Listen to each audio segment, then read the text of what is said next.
Welcome to Chapter 11. In Chapter 11, we'll continue discussing logical errors. This chapter is on the errors of expression, but before we discuss what that is, let's review our previous errors that we've covered. So we covered errors of perspective in Chapter 9, and those happen before we even address an issue. We discussed errors of procedure in Chapter 11, and these happen while we are addressing an issue. And then now, what we're going to be talking about here in Chapter 11 are errors of expression, and these are errors that occur while we are expressing our views to other people. So the errors we make when we're expressing our opinion, our point of view, our argument, and they can happen either orally or in writing, and they include contradiction, arguing in a circle, meaningless statement, mistaken authority, false analogy, and irrational appeal. So we'll go through each of them one at a time. Okay, so the first error that we're going to discuss is contradiction. And contradiction occurs when a person says one thing now and the opposite thing later. So I'm going to show you a clip of a compilation of contradictions made by Donald Trump.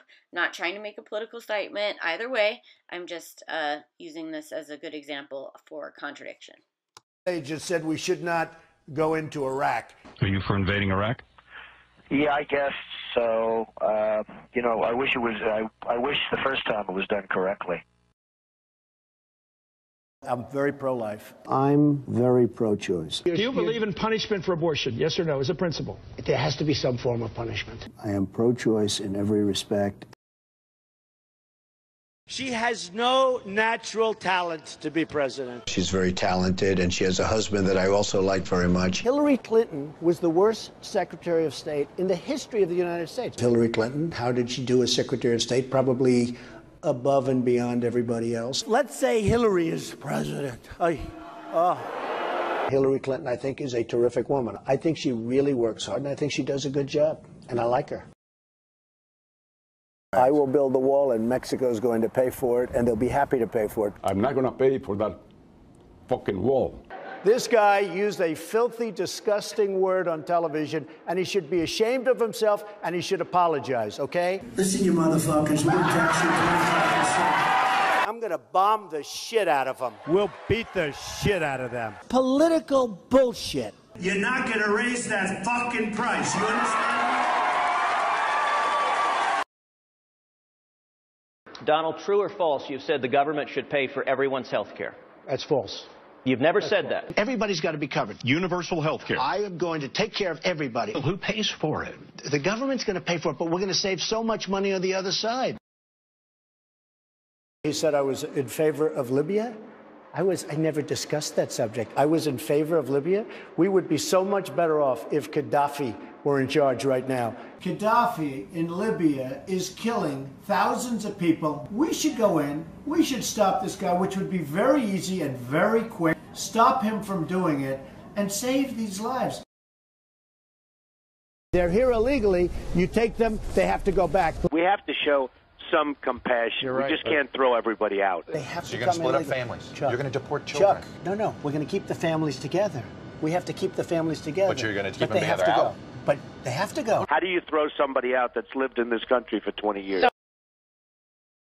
North Korea has nukes. Japan has a problem with that. I mean, they have a big problem with it. Maybe they would, in fact, be better off if they defend themselves from North Korea. Maybe we would be better off, including with nukes. Yes, including with nukes. They said, I want Japan to nuke. I want Japan to get nuclear weapons. Give me a break. But if you say to Japan, yes, it's fine, you get nuclear weapons, South Korea, you as well, and Saudi Arabia says we want them too. Can I be honest with you? It's going to happen anyway. So it's only a question of time.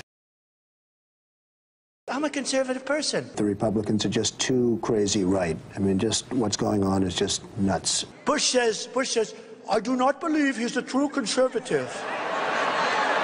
These people are stupid. Do you identify more as a Democrat or a Republican? In many cases, I probably identify more as a Democrat. The economy does better under the Democrats than the Republicans. I don't know anything about David Duke, okay? I don't know anything about what you're even talking about with white supremacy or white supremacists. What do you see as the biggest problem with the Reform Party right now? Well, you've got David Duke just joined, a bigot, a racist, a problem. I mean, this is not exactly the people you want in your party. wages too high. We're not going to be able to compete against the world. I hate to say it, but we have to leave it the way it is. I don't know how people make it on $7.25 an hour. I would like to see an increase of some magnitude. Do you believe voters have a right to see your tax returns before they make a final decision? I don't think they do. If I decide to run for office, I'll produce my tax returns, absolutely. There have been many presidents that have not shown their tax returns. Actually, every single nominee since 1976. Okay, so the next error is arguing in a circle, and this is attempting to prove a statement by repeating it in a different form. So it's like using your point to make your point, or using your argument to make your argument. For example, saying something like divorce is on the rise because more marriages are breaking up. So it's very common to see in writing because it's kind of easy to try and sound smart by being extra wordy, and this can create that error. So I'm going to show you now a clip of arguing in a circle from the movie Idiocracy. See a problem that he might actually be able to solve. With his options running out, Joe took a bold step. He would not get out of the way. This time, he would lead. For the last time, I'm pretty sure what's killing the crops is this Brondo stuff. The Brondo's got what plants crave. It's got electrolytes. So wait a minute. What you're saying is that you want us to put water on the crops? Yes. Water? Like out the toilet? Well, I mean, it doesn't have to be out of the toilet, but yeah, that's the idea. But Brondo's got what plants crave. It's got electrolytes. Okay, look. The plants aren't growing, so I'm pretty sure that the Brondo's not working. Now, I'm no botanist, but I do know that if you put water on plants, they grow. Oh, well, I've never seen no plants grow out of no toilet. Hey, that's good. You sure you ain't the smartest guy in the world? Yeah. Okay, look, you want to solve this problem. I want to get my pardon, so why don't we just try it, okay? And not worry about what plants crave. Brondo's got what plants crave. Yeah, it's got electrolytes. What are electrolytes? Do you even know? It's what they use to make Brondo. Yeah, but why did they use them to make Brondo? Because Brondo's got electrolytes. All right, so for lecture activity number 1 for this chapter, if you could give me an example from your life, just like the previous chapter, a time where you've seen people in an argument, or you yourself have been in an argument, or you've heard a single person making an argument, and using either the contradiction error of expression or arguing in a circle. So give me an example of one of those for lecture activity number 1. All right, and the next error we're going to discuss is meaningless statement.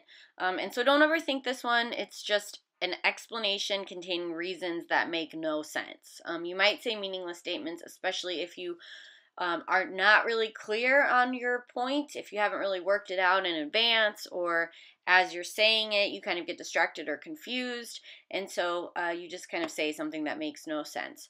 And a perfect example of that is the character Drunk Uncle from SNL. So here is a GIF, or GIF, I'm not sure how you pronounce it. I think it's GIF. Here is a GIF of Drunk Uncle.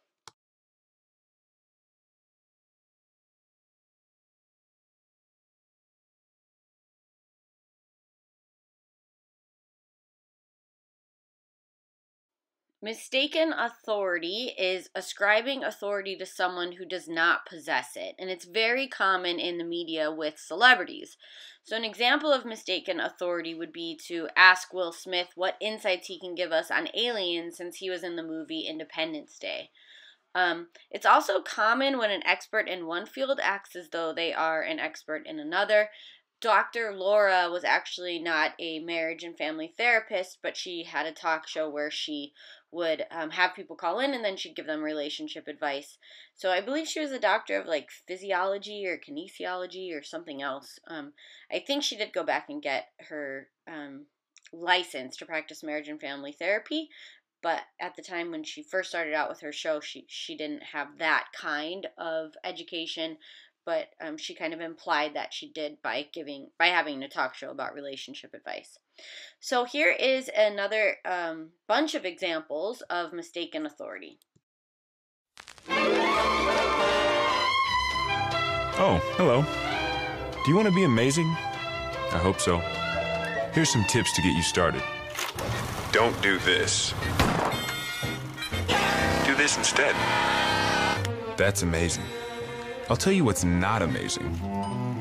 $60, dudes. You want a first-class ticket to amazing?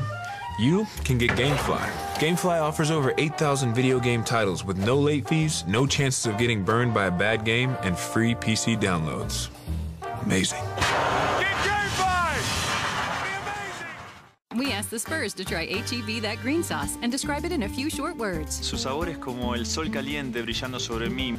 This stuff, this takes me to my happy place. This is good.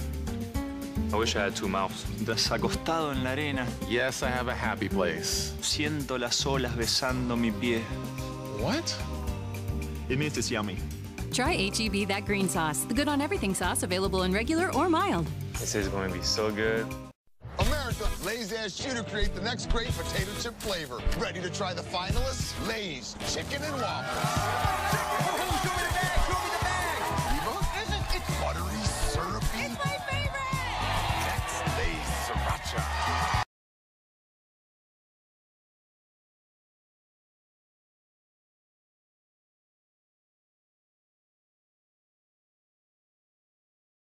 You know what always kept America moving forward, America? Change! We didn't like the shape of chickens, so we changed them to nuggets. We grew tired of saying, "Greetings, dear friend," so we changed it to "Son." And sports drinks were boring, so we changed that with new Meal Fit, a sports drink with electrolytes you can flavor your way. Change your sports drink. Change America! So, we all know what an analogy is. It's an attempt to explain something relatively unfamiliar by referring to something different but more familiar. So what we're talking about here, though, is a false analogy. And this is when the similarities claimed in an analogy are not real. So it's the definition of false analogy is basically the idea of comparing apples with oranges. I'm sure you've heard that saying before. Oh, it's like comparing apples to oranges. Meaning that these two things are really not comparable. So terrorists have used this analogy to justify killing people. They've said if you want to make an omelet, you've got to break some eggs. But the problem is that people are not like eggs. So this is a false analogy. And so I'm going to show you a clip now of a famous writer named Hunter S. Thompson who spent some time with the Hells Angels studying them.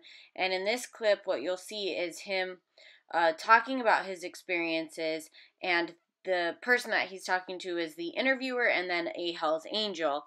And basically Hunter S. Thompson talks about how he saw the Hells Angels beat their wives, and so this guy is kind of trying to defend, this Hells Angel is kind of trying to defend himself and the Hells Angels by justifying that behavior. And so he uses the analogy that women are like rugs. So go ahead and check out this clip. And I was watching, what's his name, Junkie George, I don't know who, I didn't know the guy. But there was somebody about 30 feet to my left beating his wife to a pulp on the rocks. And I thought, well, that's, you know, kind of ugly, but that's the way the game's played in this If he'd been beating her that bad, somebody would have stopped her. Oh, no, don't. You're kidding me, and you're going to kid everybody else. No, nobody stopped him, and you know he beat his wife up. You just said it, right? He was beating his wife. Okay. He wasn't had her on the ground with a big rock or something, you know. No. She was lying on the rocks, and he was giving her this, you know. To keep a woman in line, you got to beat him like a rug once in a while, you know. I agree. When he was doing this. That don't mean he was doing it. You know. His dog evidently thought it was wrong because his dog bit him. Right? Well, I wouldn't pay that much attention because I've been around. So he kicked his dog, you know. Wait a minute now. Let me just get to it. If it had been me and I was going to say something, I'd have said, go ahead and beat your old lady, but don't kick your dog anymore. You said that.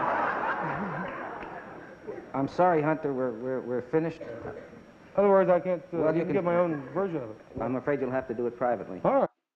Okay, so for lecture activity 2, give me an example of meaningless statement, mistaken authority, or false analogy. Just choose one out of those 3 errors of expression and then give me an example of one of them for lecture activity 2. So when we're trying to make our points, sometimes we appeal to different things in people to try to get them to see our perspective. So we might appeal to their emotions, or to a tradition we know they have, or to the idea of moderation, or to the appeal to authority. So there's a bunch of different ways that we can kind of try to persuade people to understand our point of view, and one of them are with appealing to things that will kind of trigger that person specifically. However, not all appeals are rational. Some, in fact, are used irrationally, and that's when it becomes a problem. So, appeal to emotion not only stimulates feelings, but it also demonstrates their appropriateness to the ideas that are being presented. For example, when I was in high school, there was this program that was trying to teach us to not drink and drive, and they would bring a car that had been in an accident caused by a drunk driver, and parents of people that were lost in car accidents due to drunk driving were at this big a seminar. They filled up the whole stadium, and then the parents would come and talk about how they lost their loved one because they were hit by a drunk driver or whatever. And when the people were talking, they would play these like very sad Sarah McLachlan songs behind them and do slideshows of pictures of the person that was lost. And it was designed to appeal to our emotion, but it was appropriate because if you did lose someone in a drunk driving accident, or you died in one, that is the emotion that you would feel. So it actually made sense in that setting, but not all appeals are rational. For example, there was a case where a man was convicted of murdering his parents, and at his sentencing, he begged the jury to have mercy on him because he was an orphan. So there's also irrational appeal to emotion, which is when we use feelings as a substitute for thought. So I will show you now a clip using irrational appeal to emotion. Please, go ahead, Mr. Quagmire. Look, I know everyone's sitting out there judging me today, but before you do, please know I had it pretty rough growing up. My dad was a military man, so he wasn't around much. And my mom? Well, let's just say she was a little promiscuous. In fact, I think my problem started the day I was born. Mr. Quagmire, your story is a sad one, but that doesn't excuse your actions. I have no choice but to sentence you to 20 years in prison. So a rational appeal to tradition would tell people how old and revered the tradition is. It would also show that this tradition deserves our endorsement. However, there's also irrational appeal to tradition, and that's the error. It urges maintaining the tradition merely because we've always done so. It doesn't matter if it no longer makes sense, or is slowing us down, or hurting us, or harming us in any way. We're just going to continue doing it because it is our tradition. So here is a clip demonstrating irrational appeal to tradition.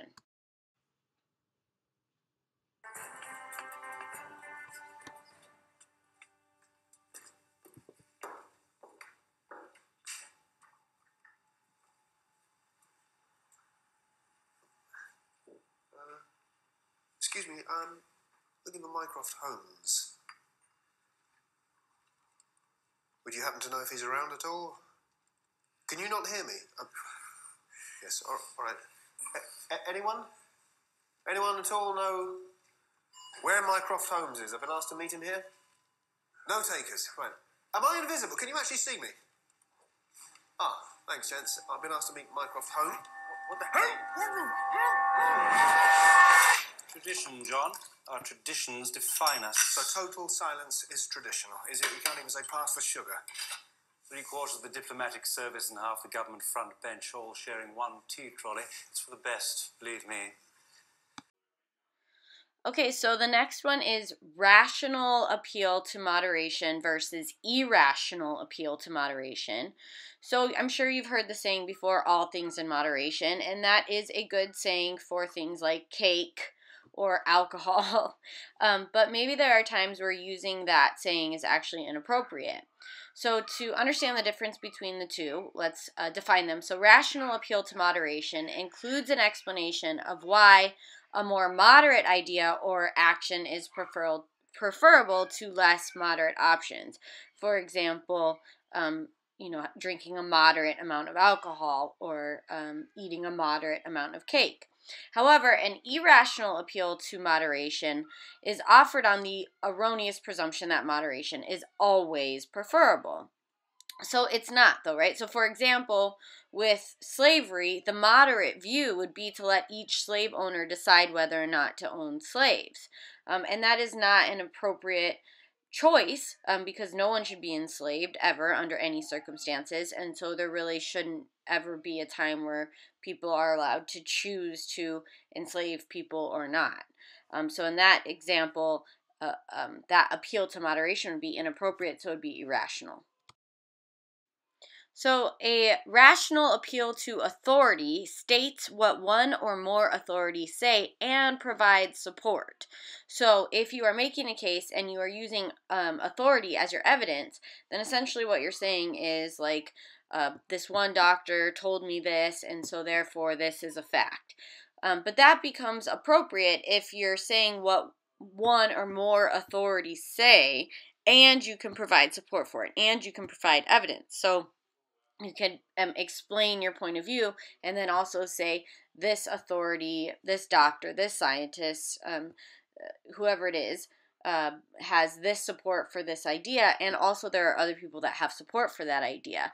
That is a strong rational appeal to authority. But irrational appeal to authority states what one or more authorities say, but does not provide support for it. So my doctor said this is true. Oh, well, how does that make sense that X is true? Can you explain how X is true? No, I can't, but my doctor says that X is true, so it must be. So it's kind of just like passively accepting what an authority says and then providing that as support for your argument, even though you really don't have the evidence or the understanding for why what that authority said is accurate or true. For example, some people say that they don't vaccinate their children because research has shown that it causes autism, but when you ask them what research they're referring to, often they don't know, or they're not able to cite the research. And so this is especially problematic because the very popular research that came out about the link between autism and vaccines has been found to be totally fake. The researcher never actually did the study. The results were fabricated. So let's go ahead and watch a video now on that. Disgraced and discredited, the doctor who convinced thousands of parents to skip vital vaccinations for their children. Andrew Wakefield's already been stripped of his medical licence. Now he's been called a fraud. 13 years ago, he published research in The Lancet magazine which claimed the 3-in-1 measles, mumps and rubella vaccine, MMR, was linked to autism. Now, after a long investigation, the influential British medical journal says the report has been discredited. I think what we now know is that the Lancet paper, which was always felt to be bad science, is a deliberate fraud that was perpetrated in order to try to show a link between the vaccine and autism. The investigation found Wakefield altered facts about patients in his study. Despite having supporters, the UK medical professions watchdog, the General Medical Council, stripped him of his medical licence last year, calling him dishonest and irresponsible. Yet speaking to an American TV show, Wakefield claimed there had been a ruthless, pragmatic attempt to crush any attempts to investigate valid vaccine safety concerns. After the initial research was published, the number of children vaccinated against measles, mumps and rubella dropped across the world, putting lives at risk. There's no doubt the vaccination rates tumbled, and dangerously so, that there were outbreaks and that a few children, I think 2 children, did die as a result. Wakefield now lives and works in the US, where he has a number of high-profile supporters.